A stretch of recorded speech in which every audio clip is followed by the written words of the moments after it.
Hi అండి, అందరికీ నమస్తే. నా పేరు సిరి, నేను ఆయుర్వేదిక్ డాక్టర్ని. ఈరోజు మన వెయిట్ లాస్ రెసిపీ చాలా టేస్టీగా ఉండబోతుంది. చికెన్ సూప్ మనకి 15 మినిట్స్లో అయిపోతుంది. చాలా టేస్టీగా ఉంటుంది అండ్ తక్కువ ఇంగ్రీడియంట్స్ తోటి చాలా ఫాస్ట్గా ఈ స్పైసీ చికెన్ క్యాప్సికమ్ సూప్ని ఎలా ప్రిపేర్ చేయాలో నేర్చుకుందాం. మీరు మీ ఏదో ఒక మీల్ని, అంటే బ్రేక్ఫాస్ట్ని కానీ, లంచ్ని కానీ, డిన్నర్ని కానీ మీరు ఈ చికెన్ సూప్ తోటి 1 కప్ చికెన్ సూప్ తోటి మీరు రీప్లేస్ చేసుకోవడం వల్ల మీ వెయిట్ లాస్ అనేది చాలా ఫాస్ట్గా ఉంటుంది. నేను ఇంత తగ్గిపోతారు అని చెప్పను, కానీ చాలా ఫాస్ట్గా అయితే మీరు తగ్గుతారు. సో ఇప్పుడు ఎలా ఆ చికెన్ సూప్ ప్రిపేర్ చేయాలి నేర్చుకుందాం. అడుగు మందంగా ఉన్న ప్యాన్ తీసుకొని 1 టేబుల్ స్పూన్ ఆలివ్ ఆయిల్ కానీ, ఘీ కానీ తీసుకోండి. ఇప్పుడు 1 table spoon garlic, 1 table spoon ginger, ఈ రెండింటిని వేయించుకోండి. హై ఫ్లేమ్ మీదే చేసుకోవాలి, తక్కువ మంట మీద చేయొద్దు.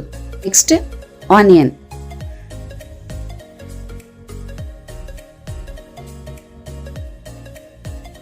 ఇప్పుడు 1/2 కప్ క్యాప్సికమ్ మిక్స్ చేయండి.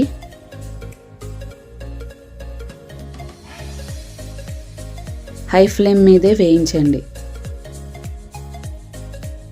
ఇప్పుడు చికెన్ బ్రెస్ట్ 100 గ్రామ్స్ యాడ్ చేయండి.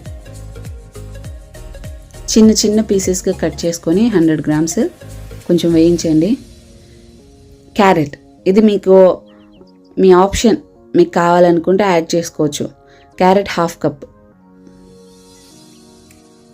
ఇప్పుడు ఒక 5 మినిట్స్ సిమ్లోనే ఉంచి మంట క్లోజ్ చేసి పెట్టండి. తర్వాత 5 మినిట్స్ తర్వాత 750 ml water, 3/4 litre water mix చేసుకోండి. ఈ వాటర్లోకే Himalayan pink salt, 1 teaspoon pepper, మిరియాల పొడి మిక్స్ చేసేసుకొని ఒక 5 మినిట్స్ మీడియం ఫ్లేమ్లోనే బాయిల్ చేయండి. మనకి చికెన్ అంతా కూడా బాయిల్ అయ్యింది అనుకున్నాక అప్పుడు 2 టేబుల్ స్పూన్ ఓట్స్ పౌడర్ని వాటర్లో మిక్స్ చేసేసుకొని ఈ వాటర్ని ఈ చికెన్ సూప్లోకి మిక్స్ చేయండి.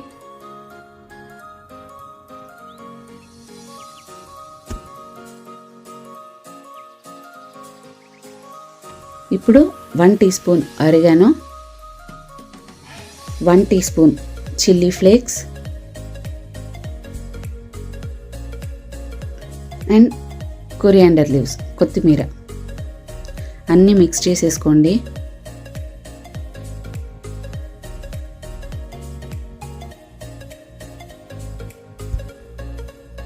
జస్ట్ ఒక 2 మినిట్స్ హై ఫ్లేమ్ మీదే బాయిల్ చేయండి.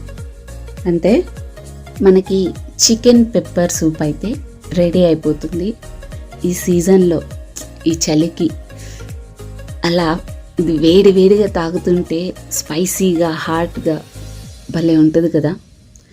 వెయిట్ లాస్ అనగానే ఏదో కష్టమైనవి తినడమే కాకుండా, అంటే మనకి మంచివి కూడా కష్టమే అనిపిస్తుందిలేండి. ఇలాంటివి సూప్ డైట్ ఈ వింటర్ సీజన్కి చాలా బాగా యూజ్ అవుతుంది కదా. ఇప్పుడు నేను చెప్పిన ఇంగ్రీడియంట్స్ అంతా అయితే 2 కప్స్కి చెప్పా. మీరు దానికి తగ్గట్లు మీ మెజర్మెంట్స్ మార్చుకోండి. దీన్ని మీరు మార్నింగ్ కానీ, బ్రేక్ఫాస్ట్కి కానీ, లంచ్కి కానీ, డిన్నర్కి కానీ తీసుకోవచ్చు. అంత ఫుడ్ అంతా తినేసి తర్వాత సూప్ తాగడం కాదు, సూపే మీరు లంచ్ కానీ, డిన్నర్ కానీ, టిఫిన్ కానీ తీసుకోవాలి. మీకు ఈ వీడియో నచ్చింది అనుకుంటున్నా. ఈ వీడియో మీకు నచ్చితే లైక్ చేయండి, షేర్ చేయండి అండ్ ఎలా వచ్చిందో మీకు కమెంట్ చేయండి అండ్ సబ్స్క్రైబ్ చేయడం మాత్రం మర్చిపోకండి. Thank you so much.